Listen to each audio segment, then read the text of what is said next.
There's a tendency among human beings, we talk about this in Buddhism all the time, to get caught up in the daily vicissitudes of life. And that's actually a very healthy tendency. We, in the midst of chaos around the world, or here in the United States of America, we're more caught up in feeding our cat and the cat stealing food from the dog and making good coffee in my Fenway mug.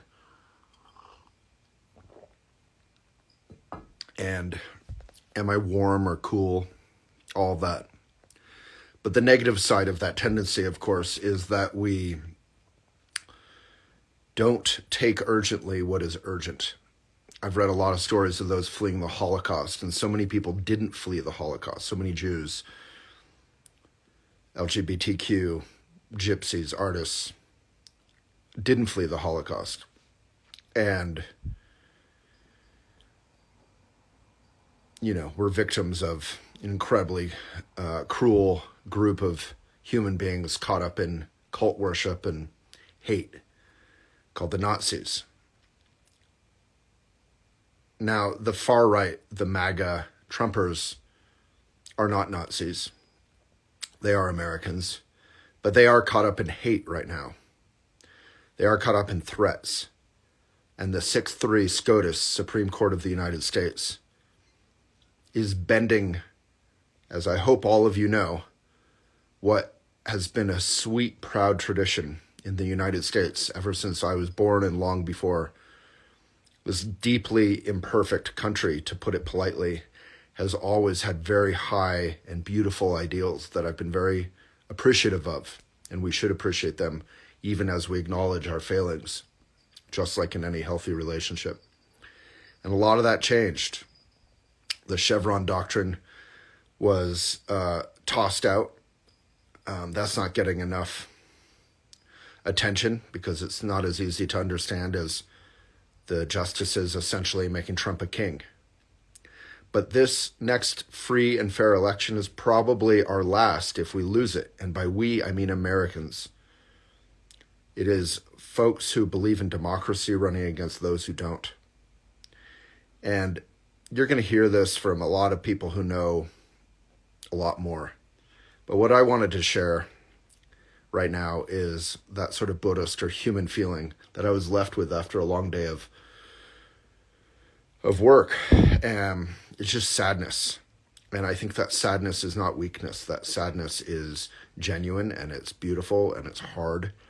I just feel a lot of loss for the United States that I felt so safe in and so proud of, even as I worked with countless others to improve this nation, to create a more perfect union. The sadness I felt yesterday when I talked with my fiance, and this morning as I feed our cat and our dog and make really good coffee in my Fenway mug, the sadness I feel is real, and I hope everyone feels that sadness and focuses. That's why I've been talking about RFK being a distraction, even if he were a good candidate, which I don't believe he is. That's why I'm talking about Trump. That's why I'm talking about Biden and the incredible things he and his administration have done. No matter the Biden we saw or didn't see at that debate, he was peppy that night when he went to the Waffle House. He was peppy the next morning. We all have off nights, but he is old too, and we can acknowledge that. But none of that matters when he's surrounded by a competent, caring administration who is fighting climate crisis, who is fighting to create a stable and decent economy. We don't have to worship Biden to vote for him, because when we vote for him, we're voting for us and we're voting for democracy. And this is our last chance. If Trump gets in, that guy's going to lock the door because he only cares about himself. He doesn't care about you who defend him. He's talked about that many times. He doesn't care about you who love him. He doesn't care about anyone or anything other than his vacuous, empty soul and stuffing stuff in there, whether it's wealth or sex or power.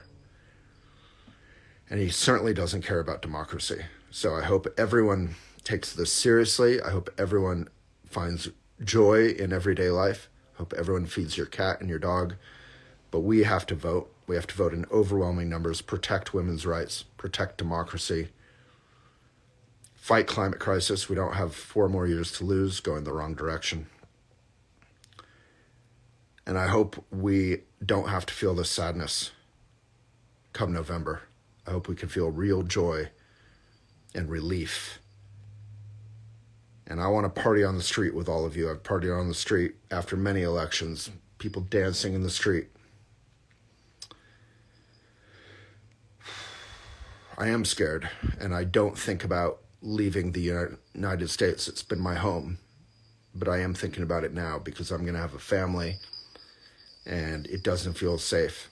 I would much rather fight to make it safe for all of us, so many of us who don't have the ability to leave.